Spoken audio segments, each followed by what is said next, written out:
우리 교회, 우리 노예, 신한주 노예 가운데 일산에서 목회를 하셨던 목사님이 계십니다. 교세도 작지 않은 교회로 제가 알고 있었는데 이 목사님이 참 못하는 운동이 없고요. 그리고 건강으로는 정말 자신이 있었던 이런 목사님이셨습니다. 근데 여러 가지 스트레스를 받으면서 교회 일로 또 노예 일로 스트레스를 받으면서 갑작스럽게 쓰러지게 되었습니다. 그래서 수개월 동안 힘든 이제 이 사경을 헤매게 됩니다. 그러면서 3번의 죽을 고비를 넘기면서 지내게 되는데 마지막에는 사랑하는 가족들이 걱정이 돼서 또 마지막 그 자녀들을 또 불러놓고 마지막 유언까지 이별까지 하고 죽을 준비를 했는데 하나님께서 뜻과 섭리 가운데 어떤 뜻이 있어서 다시 살려주셨어요. 그래서 지금은 건강하게 사역을 하시는데 일산에 있는 그 교회를 정리를 하고 파주에 공기 좋은 곳에 가서 그곳에서 목회를 하시는데 그런 말씀을 하세요. 지금 너무 행복하다고 이런 얘기를 하시는 것을 보았습니다.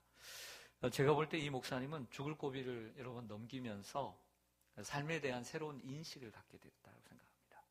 삶에 대한 새로운 인식과 함께 목회의 새로운 가치관을 갖게 되었다라고 봅니다. 그래서 그런 결단을 하게 된 것이죠. 우리는 이 목사님처럼 어떤 큰 일을 경험하고 나서 삶의 의미와 가치를 새롭게 하는 경우들이 있습니다.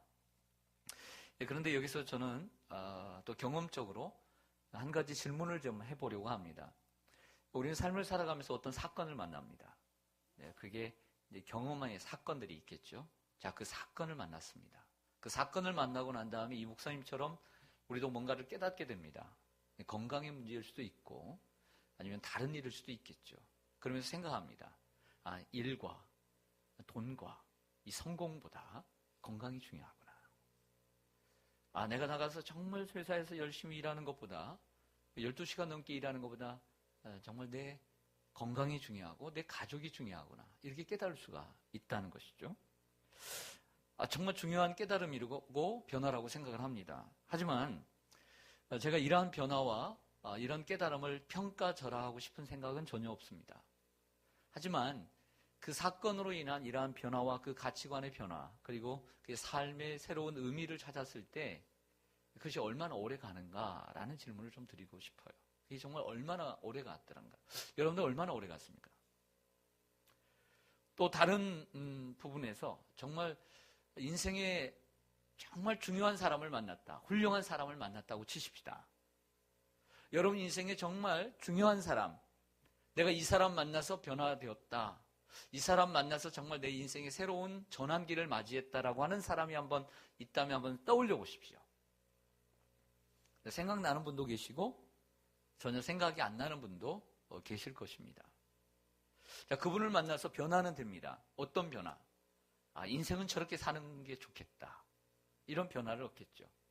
저분처럼 책을 많이 읽고 혹은 경험을 많이 해서 좀 더 훌륭한 사람이 나도 돼야 되겠다. 나도 저분처럼 꿈을 가지고 공부를 열심히 해서 훌륭한 사람이 되어야 되겠다. 이런 마음가짐은 가질 수는 있어요. 어느 정도 도움은 될 수 있겠죠. 하지만 정말 그 어떤 사람을 만나서 내 삶의 변화가 어느 정도 이루어졌는가 한번 생각해 보십시오. 좋은 사람을 만나는 것은 좋은 일입니다. 그런 변화를 경험해야 되겠죠. 그러나 획기적으로 그러한 변화를 경험했는가라고 하는 질문을 던지면 물음표가 계속 던져지죠. 그런데 우리는 성경에서 이러한 획기적인 변화들을 또 획기적인 변화를 경험한 사람들을 만날 수 있습니다. 그 중에 한 분을 여러분들에게 소개시켜드립니다. 그분은 바울입니다. 바울의 변화는 완전히 다릅니다. 바울이 예수님을 만나고 삶의 의미와 목적 그리고 가치관까지 변화되었습니다. 예수님이 도대체 어떤 분위기에 바울의 인생을 이처럼 180도 확 바꿔놨을까요? 바울이 만난 예수님이 어떤 분위기에 그리고 그 예수님이 어떤 일을 했기 때문에 어떤 일을 했기에 바울의 인생의 가치관, 인생의 목적, 인생의 의미까지 확 바꿔놨을까요? 오늘 여기에 대한 말씀을 좀 드리려고 합니다. 우린 바울이 예수님을 만난 사건을 사도행전 9장에 나오는 다메섹 도상에서의 사건으로 듭니다. 맞습니다. 근데 바울을 변화시킨, 바울의 인생의 의미와 목적, 가치관, 모든 것을 변화시킨 그 예수님은 분명 십자가에 못 박혀 죽으신 예수님입니다. 당시 예수라고 하는 갈릴리 사람, 갈릴리 출신의 사람이 자신이 메시아라고 외치면서 많은 젊은이들을 끌어모은다는 소문을 들었습니다. 바울이. 그러다가 어느 날 예루살렘에 올라가더니 십자가에 못 박혀 죽었다는 소식을 딱 듣게 되었습니다. 바울은 이때까지만 해도 반신반의했습니다. 혹 저 갈릴리 출신의 예수라고 하는 사람이, 저 사람들을 몰고 다니는 저 사람이, 기적을 행하는 사람이 혹시 메시아일까 생각을 했습니다. 근데 어느 순간 결정을 했습니다. 확신을 했습니다. 바로 예수 그리스도께서 십자가에 못 박혀 죽었다는 소식을 듣고 확신을 했습니다. 메시아가 아니구나. 메시아가 아니구나. 왜 그런 생각을 하게 됐냐면 그는 율법에 정통한 사람이었습니다. 신명기 21장 23절에 보면 이런 말씀이 되어 있습니다. 뭐라고 나와 있냐면 나무에 달린 자마다 하나님께 저주를 받은 자라. 이런 말씀이 있어요. 십자가는 나무입니다. 철이 아닙니다. 그러면 예수라고 하는 사람이 나무에 달려서 죽었기 때문에, 그가 죄를 범했기 때문에 합당한 죄목이 있었을 것이다. 그래서 나무에 죽었을 것이다. 나무에 달린 자마다 하나님의 저주를 받은 자라 했으니 저는 하나님의 저주를 받은 자로서 메시아가 될 수 없다라고 확신을 합니다. 그리고 그때부터 확 돌아서면서 예수 믿는 사람들을 핍박하기 시작한 거죠. 나중에는 스데반을 죽이는 일도, 스데반 집사를 죽이는 일에도 앞장섰음을 볼 수 있습니다. 그래서 변화된 거예요. 확신을 갖게 된 거죠. 그래서 다메섹 도상까지 가게 되면서 다메섹에 있는 예수를 믿는 사람들을 잡아 감옥에 가두려고 가던 길에 십자가에 죽으시고 사흘 만에 부활하신 예수님을 만나게 된 것입니다. 이 사건을 통해서 그는 고심을 합니다. 어떤 고심에 들어가냐면 십자가에 달린 예수가 어떻게, 나무에 달려 하나님의 저주를 받은 저 예수가 어떻게 메시아가 될 수 있느냐라고 하는 고민에 빠진 것이죠. 거기에 고민에 빠집니다. 분명히 하나님의 저주를 받은 것은 맞습니다. 그러나 이전에는 이렇게 생각했습니다. 저 예수가 죄를 범해서 하나님의 저주를 받았다라고 생각했던 것이죠. 거기까지만 생각했습니다. 그러나 그분이 메시아이시라는 것을 깨닫고 난 다음에 뭘 깨달았냐면 저분이 받은 저주가 나의 저주고, 저분이 받은 저주가 우리의 저주고, 저분이 받은 저주가 모든 인류의 저주라는 것을 깨닫고 난 후에 저분이 진정한 하나님의 저주를, 우리가 받아야 될 하나님의 저주를 대신 받으셨다는 사실을 믿고 깨닫게 된 거예요. 할렐루야. 우리는 말씀을 깨달아야 합니다. 말씀을 잘못 해석하면 큰 오류에 빠지게 됩니다. 그래서 갈라디아서 3장 13절에 바울이 이런 얘기를 해요. 들어보세요. 그리스도께서 우리를 위하여 저주를 받은 바 되사. 이게 큰 깨달음을 통한 말씀이에요. 하나님의 저주를 예수가 잘못해서 받은 줄 알았는데 그 예수가 우리를 위하여 저주를 받은 바 되사. 이렇게 깨닫게 된 거예요. 제가 어제도 말씀드렸잖아요. 예수 그리스도께서 십자가에 못 박혀 죽으신 사건은 역사적인 사실이고 역사적인 사건입니다. 이건 모두 다 알고 있습니다. 그러나 그 역사적인 사건이, 사실적 사건이, 사실적 진리가, 경험적 진리, 그 예수가 나를 위해서 죽었다, 그 예수가 우리를 위해서 죽었다, 그 예수가 인류를 위해서 죽었다, 이것이 믿어질 때 이것이 진정한 거듭남이고 하나님의 사람이 되는 것인 줄로 믿습니다. 이게 은혜입니다. 그리스도께서 우리를 위하여 저주를 받은 바 되사 율법의 저주에서 우리를 속량하셨으니 기록된 바 나무에 달린 자마다 저주 아래 있는 자라 하였습니다. 이 말씀이 신명기 21장 23절입니다. 이 말씀을 오해했던 그가, 곡해했던 그가 깨닫게 된 것이죠. 율법의 저주에서 우리를 속량했다는 것은, 율법이 뭐냐면 법이에요. 법이라고 하는 것은, 민법, 사법, 헌법이라고 하는 것은 이런 행동을 하면 그에 합당한 죄를, 법을, 형벌을 받는 것이죠. 율법은 그렇습니다. 율법은 뭐냐면 우리가 잘못한 대로 거기에 대한 형벌을 받는 것입니다. 우리가 죽을 죄를 졌으면 죽어야 합니다. 이게 율법입니다. 마땅히 죽어야 되지만 예수 그리스도께서 그 율법의 저주에서 죽어야 되는 우리를 건져주셨다라고 하는 말씀인 것이죠. 예수님께서 결국 자신을 위해 십자가에 못 박혀 죽으셨다는 사실을 깨달은 바울은 예수님을 메시아로 인정하게 되는 거예요. 그때부터. 그리고 그 이후에 새로운 피조물이 된 줄로 믿습니다. 그 새로운 피조물이란, 자, 오늘 주제가 새로운 피조물인데요. 새로운 피조물이란 우리가 거듭나고 예수를 믿어서 믿음으로 거듭나서 새로운 생명을 얻고 죄 가운데 있는 우리가 예수 그리스도의 피값으로 새로워지고 새로운 사람이 돼 하나님의 자녀가 되었다는 것만을 얘기하는 것이 아니라는 거예요. 이것은 누가 얘기하면 바울이 얘기합니다. 성경이. 단순히 내가 거듭나서 하나님의 자녀로 됐다는 것이 새로운 피조물이 아니라 여기서 한 걸음, 아니 몇 걸음 더 나아가 우리의 삶의 목적과 삶의 의미와 삶의 가치가 변화된 것이 새로운 피조물이라는 거예요. 오늘 성경 말씀을 보겠습니다. 화면을 좀 보시죠. 오늘 말씀, 우리가 만일 미쳤어도 하나님을 위한 것이요 정신이 온전하여도 너희를 위한 것이다. 그리스도의 사랑이 우리를 강권하시는도다. 결과적으로 바울을 변화시킨 것은 예수 그리스도의 사랑이라는 거예요.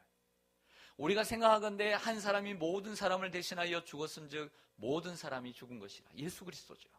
예수 그리스도 한 분이 죽었지만 결과적으로 우리의 저주를 대신 담당하셨기 때문에 우리 모든 사람이 죽은 것이에요. 15절을 보시면 중요한 말씀이 있어요. 그가 모든 사람을 대신하여 죽으심은 살아있는 자들로 하여금 다시는 그들 자신을 위하여 살지 않고 오직 그들을 대신하여 죽었다가 다시 살아나신 이를 위하여 살게 하라 함이라.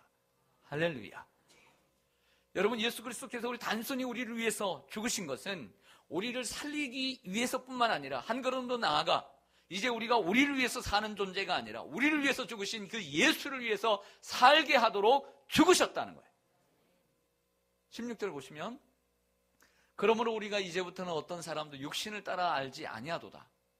비록 우리가 그리스도도 육신을 따라 알았으나 이제부터는 그같이 알지 아니하노라.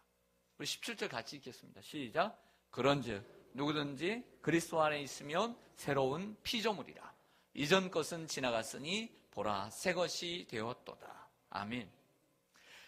새로운 피조물이라고 하는 것은 거꾸로 올라가면 단순히 우리가 예수를 믿고 하나님의 자녀가 되었다는 것만을 얘기하는 것이 아니라는 것이죠. 예수 그리스도께서 우리를 위해서 십자가에 죽으셨다. 그것을 믿을 때 우리가 거듭나고 새로운 피조물이 됩니다. 하지만 그 더 넘어서 예수 그리스도께서 우리를 위해서 죽으심은 살리신 우리가 우리 자신을 위해서 사는 존재가 아닌 우리를 위해서 죽으신 그 예수를 위해서 사는 존재로 만들기 위해서라는 거죠. 이게 새로운 피조물입니다. 정말 저와 여러분이 새로운 피조물이 되었다라고 말할 수 있다면 이렇게까지 얘기해야 합니다. 내 삶의 목적은, 내 삶의 의미는 예수라고. 내 삶의 가치관은 성경적인 가치관을 가지고 살아가는 것이라고. 이렇게 얘기할 수 있을 때, 담대하게 이렇게 얘기할 수 있을 때 나는 새로운 피조물이 되었다라고 말할 수 있다는 거예요. 우린 여기서 도전을 받아야 될 줄로 믿습니다. 오늘 여기서 우리는 씨름을 하면서 이 기도의 제목을 가지고 기도해야 될 줄로 믿습니다. 예를 들어 여러분, 우리가 거듭났다고 새로운 피조물이 되었다라고 말하면서 이 땅에 소망을 두고 살아가고 있다면 우리는 깊이 생각해야 된다는 거죠. 내가 정말 새로운 피조물이 되었다라고 말하지만 여전히 저 하늘에 소망을 두지 않고 예수에게 소망을 두지 않고 이 땅에 소망을 두고 살아가고 있다면 정말 내가 거듭난 새로운 피조물인가도 다시 한번 생각해 봐야 된다는 것입니다. 우리가 가끔씩 TV에 나오는 혹은 대중매체 통해서 흘러나오는 사람들 보면서 나중에 이런 얘기를 하죠. 그리고 난 다음에 그 사람이 예수 믿는 사람이더라. 이렇게 하게 되면 우리가 이런 얘기까지 합니다. 뭐라고 얘기하죠? 정말 저 사람이 예수 믿는 사람이 맞을까? 정말 저 사람이 거듭난 사람이 맞을까? 이런 얘기 합니까? 안 합니까? 네? 하죠. 그러니까 오늘 제 얘기가 그 얘기예요. 뭐 다른 얘기가 아닙니다. 그 사람 얘기뿐만 아니라 우리들의 얘기라고 하는 거죠. 바울은 잘 아는 말씀인데요. 갈라디아서 2장 20절에 내가 그리스도와 함께 십자가에 못 박혔나니 그런즉 이제는 내가 사는 것이 아니요 오직 내 안에 그리스도께서 사는 것이라. 이제 내가 육체 가운데 사는 것은 나를 사랑하사 나를 위하여 자기 몸을 버리신 하나님의 아들을 믿는 믿음 안에서 사는 것이라. 그 고백을 합니다. 바울은 이 말씀 속에 보면 십자가의 가치를 깨달았다는 거죠. 십자가가 뭐냐? 나를 위해서 죽으신 것이다. 그렇기 때문에 이제 내가 이 세상에 남는 삶을 사는 것은 나를 사랑하사 나를 위하여 자기 목숨을 버리신 하나님의 아들이신 예수를 위해서 산다. 십자가의 가치를 발견하고 인생의 가치를 발견한 거예요. 사도 바울은 사도행전 20장 24절에서 밀리도에서 에베소 교회 장로들에게 이렇게 말합니다. 내가 달려갈 길과 주 예수께 받은 사명, 곧 하나님의 은혜의 복음을 증언하는 일을 마치려 하면은 조금도 나의 생명조차 조금도 귀한 것으로 여기지 아니하노라. 바울은 예수님께 받은 사명을 발견을 했어요. 사명의 가치를 깨달았다. 예수님께 받은 사명이 참 귀하다는 것을 깨달았다는 거죠. 우리가 금요일날 노아를 생각을 하면서 이런 말씀을 드린 적이 있습니다. 노아가 950세를 사는데 세상에 죄가 너무 많으니까 얼마나 하나님의 후회를 하셨는지 자신이 만드신 세상과 자신이 만든 인간을 쓸어버리겠다라고 마음을 먹었어요. 얼마나 마음이 상했는지. 그런데 하나님께서 노아를 들어 쓰시는 거예요. 노아를. 그 노아가 방주를 짓는데 100년을 위해서 100년을 헌신을 합니다. 그리고 세 자녀와 세 가족들이 그 8가족들이 헌신을 합니다. 여러분, 우리가 주님의 일이 얼마나 소중한가를 깨달아야 돼요. 그리고 우리 가족들이 주님의 일을 함께 한다는 것이 얼마나 소중하다는 것을 깨달아야 돼요. 네. 그리고 바울은 복음의 가치를 발견했습니다. 이 복음을 증언하는 일을 나의 생명조차 조금도 귀한 것으로 여기지 않냐노라. 자신의 생명보다 더 귀한 것이 복음이다. 복음의 가치를 깨달았다는 거죠. 어찌 이처럼 지도자들만 그렇겠습니까? 초대교회 성도들이, 그 일반 평신도들이 그 죽음의 순간에도 그 복음을 놓지 않고 자신의 생명을 아낌없이 내어놓는 일들이 얼마나 많았습니까?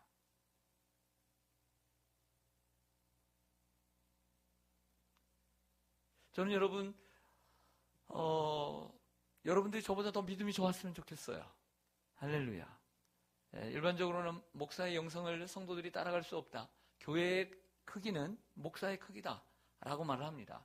그 말이 맞지만 그래도 좀 더 욕심은 우리 성도님들이 저보다 믿음이 더 좋았으면 좋겠다. 부산의 수영역교회 정필동 목사님이 항상 그러세요. 자신은 그렇게 큰 교회를 지을 생각이 없었고 그만한 믿음이 없었대요. 30년 전에 수영역교회가 출석 700명이었습니다. 700명. 20년 전에 3,000명이었습니다. 20년 전에 3,000명. 네. 그러면서 기하급수적으로 부흥을 하는데요. 그렇게 해운대 앞에 성전을 건축할 줄 몰랐다는 거예요. 그러면서 항상 하시는 말씀이, 지금 원로 목사님이 되셨는데 하실 말씀이, 우리 성도들이 나보다 믿음이 좋아. 이런 얘기를 자주 하세요. 우리 성도들이 나보다 믿음이 좋아. 참 얼마나 행복한 고백이에요. 저는 여러분들이 저보다 믿음이 더 좋은 분들이 되기를 바랍니다. 왜 아멘들을 안 하세요?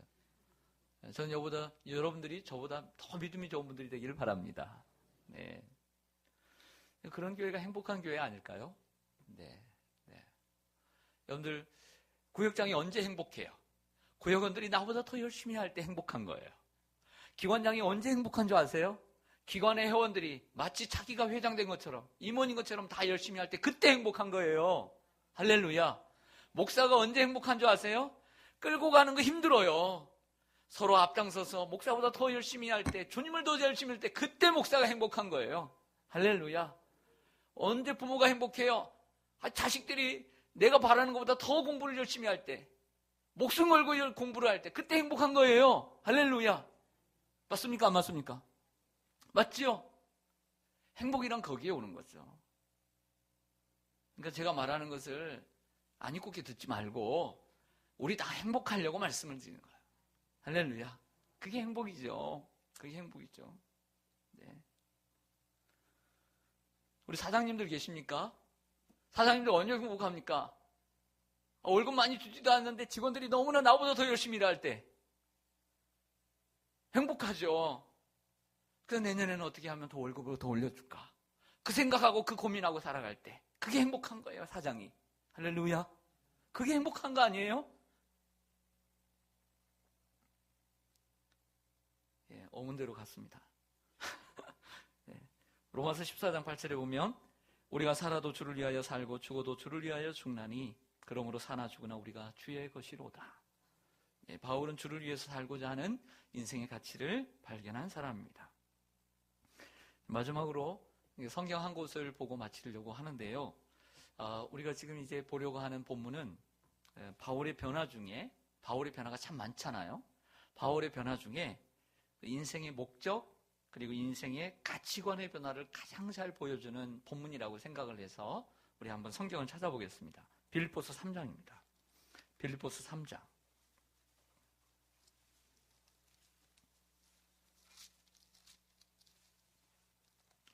빌립보서 3장 7절 321쪽입니다. 신약성경 321쪽 빌립보서 3장 7절로 12절. 그러나 무엇이든지 내게 유익하던 것을 내가 그리스도를 위하여 다 해로 여길 뿐더러. 예수 그리스도를 만나고 난 다음에 8절에 오면 또한 모든 것을 해로 여김은 내 주 그리스도 예수를 아는 지식이 가장 고상하기 때문이라. 내가 그를 위하여 모든 것을 잃어버리고 배설물로 여김은 그리스도를 얻고.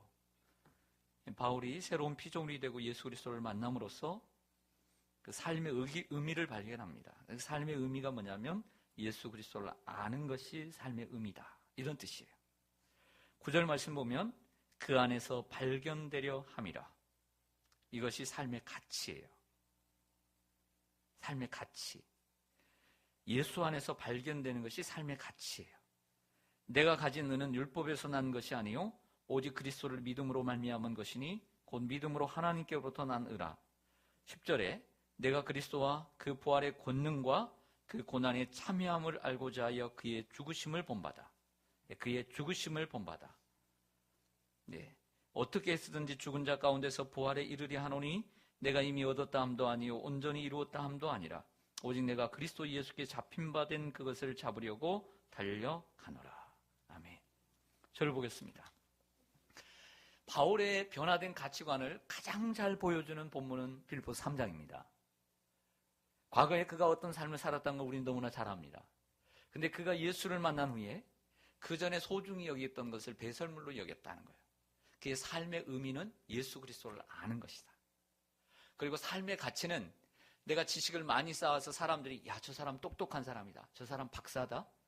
저 사람 정말 훌륭한 사람이다. 사람들에게 인정을 받는 것이 아니라 예수 그리스도에게 발견되는 것.